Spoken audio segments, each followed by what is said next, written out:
Hello, मैं हूँ doctor Abhishek Anand और आज हम लोग डिस्कस करेंगे बिहार के विश्वविद्यालयों में इकोनॉमिक्स के सेमेस्टर 2 के सिलेबस के बारे में। इसमें हम लोग एमजेसी और एमआईसी दोनों को देखेंगे, जिसे हम लोग मेजर और माइनर कहते हैं। सिलेबस डिस्कस करने का यहाँ मोटिव है कि जो हम लोगों का विषय है मैथमेटिकल मेथड्स इन इकोनॉमिक्स, इसे हम लोग अच्छे से समझेंगे और इसी में आगे बढ़ते हुए इस विषय पर मैं वीडियोस भी अपलोड करूंगा, जिससे कि हम लोग इस पूरे सिलेबस को कवर कर सकें, जो यहाँ पर 4 यूनिट्स में डिवाइडेड है और हम सभी इससे जुड़कर अच्छे अंक प्राप्त कर सकें। तो इसमें जो टॉपिक्स हैं, इसमें हम लोग सबसे पहले इंट्रोडक्टरी पार्ट देखेंगे कि मैथमेटिकल इकोनॉमिक्स होता क्या है और इसमें क्या क्या ज़रूरी है जानना, जैसे वेरिएबल्स क्या होते हैं, कांस्टेंट क्या होता है, मैथमेटिकल मेथड्स क्या होता है, क्यों हम लोग मैथमेटिकल इकोनॉमिक्स पढ़ते हैं। उसकी इसमें हम लोगों का लॉजिक प्रूफ टेक्निक्स आ जाएगा। उसके बाद सेट एंड सेट ऑपरेशंस पढ़ेंगे, जिसको सेट थ्योरी भी कहते हैं। आप लोगों ने पढ़ा होगा स्कूल में ही, और इसी के अंदर आता है ऑर्डर्ड पेयर्स और कार्टेशियन प्रोडक्ट। नेक्स्ट हम लोग देखेंगे कि फंक्शंस क्या होता है, कितने तरीके के फंक्शंस होते हैं और उनकी प्रॉपर्टीज़ क्या होती है। फिर नंबर सिस्टम देखेंगे, ये भी आप लोगों ने स्कूल में पढ़ चुका है, ये सब 10th के पहले का ही सिलेबस है।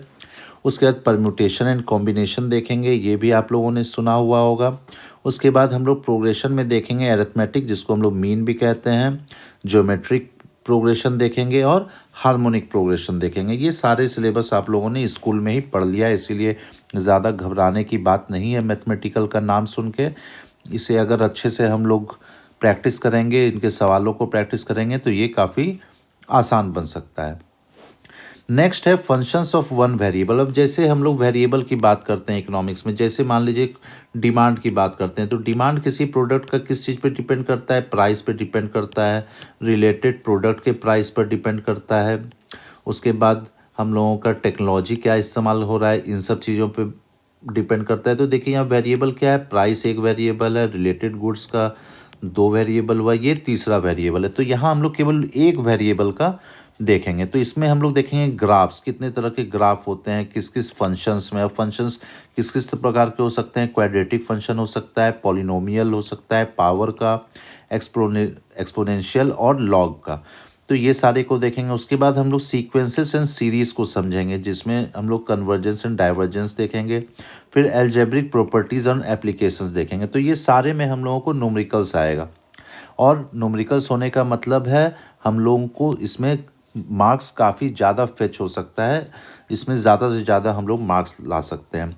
नेक्स्ट है कंटिन्यूअस फंक्शन, जिसमें हम लोग इसके कैरेक्टरिस्टिक्स और प्रॉपर्टीज़ को समझेंगे, फंक्शंस, और फिर कन्वर्जेंस एंड डाइवर्जेंस, इसमें जो कंटिन्यूअस फंक्शंस में होता है।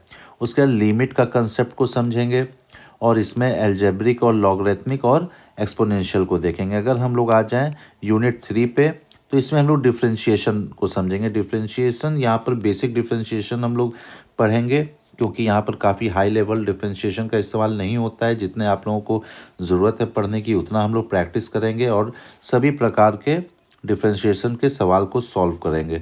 उससे क्या होगा कि ये आसान हो जाएगा। अब डिफरेंशिएबल में फंक्शंस देखेंगे, उसके बाद इसका एडिशन कैसे किया जाता है, सम, फिर डिफरेंस, प्रोडक्ट और कोशेंट किस तरह से डिफरेंशिएशन में निकाला जाता है। उसका second and higher order, second and higher order क्या होता है कि एक ही डिफरेंशिएशन को जब वापस से हम लोग डिफरेंशिएट करते हैं। उसके बाद इसका एप्लीकेशन क्या है इकोनॉमिक्स में, इस चीज़ को समझेंगे। नेक्स्ट यूनिट 4 में हम लोग सिंगल वेरिएबल ऑप्टिमाइजेशन देखेंगे कि ऑप्टिमम क्या होता है, बेस्ट क्या होता है। बेस्ट में देखने के लिए मैक्सिमा और मिनिमा हम लोग देखेंगे, क्योंकि मैक्सिमा और मिनिमा के थ्रू ही हम लोग देखते हैं कि किस जगह पर किसी फर्म को सबसे ज़्यादा प्रॉफिट कमा सकता है या कहाँ पर सबसे कम कॉस्ट में वो प्रोड्यूस कर सकता है। तो ये काफ़ी इंपॉर्टेंट कंसेप्ट है। इसी में मैक्सिमाइजेशन और प्रॉफिट, फिर नेट रिवेन्यू और कॉस्ट मिनिमाइजेशन हम लोग पढ़ेंगे। तो ये 4 यूनिट्स में बटा हुआ है mathematical methods in economics semester 2 के लिए, जो कि 6 क्रेडिट का है।